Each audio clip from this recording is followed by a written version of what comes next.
कोई भाजपा का कार्यकर्ता या नेता, छोटा हो या बड़ा हो, इस गठबंधन के पक्ष में नहीं था कि मानते सब थे, लेकिन इस पे काम या कार्रवाई कभी नहीं की गई। इसको हमेशा टालते रहे।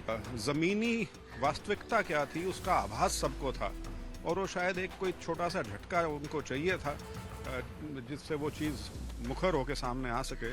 वो शायद मेरा जो परसों का जो इस्तीफा था, उसके बाद इनको शायद ये लगा कि अब तो कोई रास्ता ही नहीं बचा है, या सुविधा का गठबंधन, उसको आप किसी भी तरह से परिभाषित कर लीजिए, लेकिन तात्पर्य यही था। हरियाणा सरकार में बड़ा उलटफेर, जेजेपी और बीजेपी अपने अपने रास्ते। आइए बात करते हैं बृजेंद्र सिंह जी से, जिन्होंने अभी दामन थामा है। कांग्रेस पार्टी का एक तरीके से वापसी हुई है कांग्रेस पार्टी में, और लगातार इस मुद्दे को वो पहले भी उठाते आए हैं। बीरेन्द्र चौधरी साहब भी यही बात कहते आए हैं। जो जेजेपी और बीजेपी के गठबंधन को लेकर आप लोग पहले भी सवाल खड़े कर रहे थे कि दाल में काला चल रहा है। क्या हुआ, आपको लगता है कि अब दोनों अपने अलग अलग रास्ते हो गए, हालांकि बीजेपी सरकार बची हुई है? नहीं, सरकार के गिरने के बारे में कभी कोई अंदेशा इस तरह का किसी को ना गलत फहमी थी। बीजेपी के नंबर्स हैं, 41 एमएलए उनके पास हैं, इंडिपेंडेंट्स बहुत हैं, जेजेपी के भी बहुत एमएलएज हैं जो स्थितियां थी उससे वो ज़्यादा सहमत नहीं थे।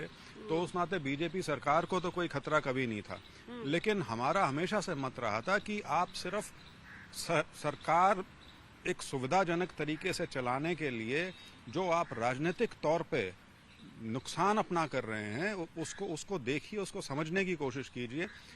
कोई भाजपा का कार्यकर्ता या नेता, छोटा हो या बड़ा हो, इस गठबंधन के पक्ष में नहीं था, लेकिन इन चीज़ों को अनसुना किया गया। और अनसुना भी मैं इसलिए कहूँगा क्योंकि मानते सब थे, लेकिन इस पे काम या कार्रवाई कभी नहीं की गई। इसको हमेशा टालते रहे, क्योंकि जैसे मैंने कहा सुविधा का गठबंधन था, सब खुश थे उसमें, सबकी सरकार लगता था कि बड़ी अच्छी चल रही है, लोगों में बड़ा अच्छा पॉजिटिव इसका रिस्पांस है। लेकिन शायद जमीनी वास्तविकता क्या थी उसका आभास सबको था, और वो शायद एक कोई छोटा सा झटका उनको चाहिए था जिससे वो चीज़ मुखर होकर सामने आ सके। वो शायद मेरा जो परसों का जो इस्तीफा था, उसके बाद इनको शायद ये लगा कि अब तो कोई रास्ता ही नहीं बचा है, और अब जो भी नुकसान हो चुका है उसकी भरपाई करने की कोशिश की जा रही है। लेकिन अब समय जो है, हम इलेक्शन के बिल्कुल दहलीज पे आ चुके हैं। इस समय पे कोई भी बदलाव या भूल सुधार करने का जो प्रयास हो उसका कोई मायने नहीं रह जाता। आप लोग ने लगातार, बीरेन्द्र चौधरी साहब ने भी बड़े भ्रष्टाचार के आरोप लगाए थे जेजेपी पर, और कहा था कि ये जो खुला खेल फरुक्काबादी चल रहा है, खट्टर सरकार भी आंख मूंदे बैठी हुई है। अभी कहा जा रहा है कि सीट शेयरिंग को लेके मतभेद था, इसलिए दोनों अपने अपने रास्ते हो गए।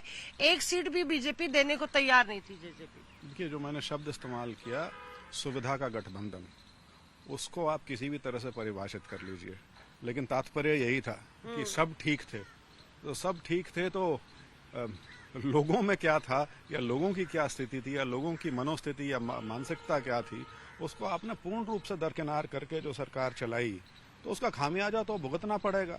तो और ये कोई सीटों के ऊपर लड़ाई नहीं है, सीटों के ऊपर कोई लड़ाई नहीं है।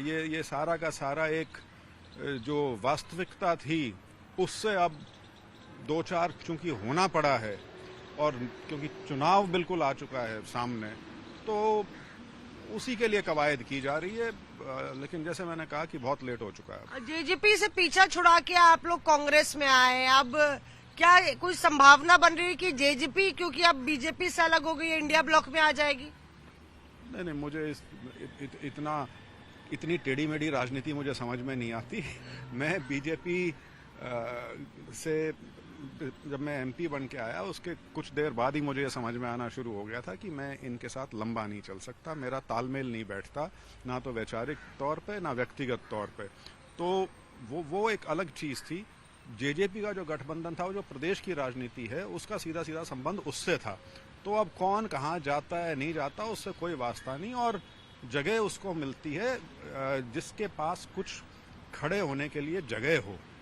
तो आज जिसका आप जिक्र कर रहे हैं, वो तो उनकी तो परिस्थिति आज ये है कि घर के ना घाट के। ना घर के ना घाट के, ये हाल है जेजेपी का, ये कहना है बृजेंद्र सिंह का यहाँ पे। मौसमी सिंह, दिल्ली।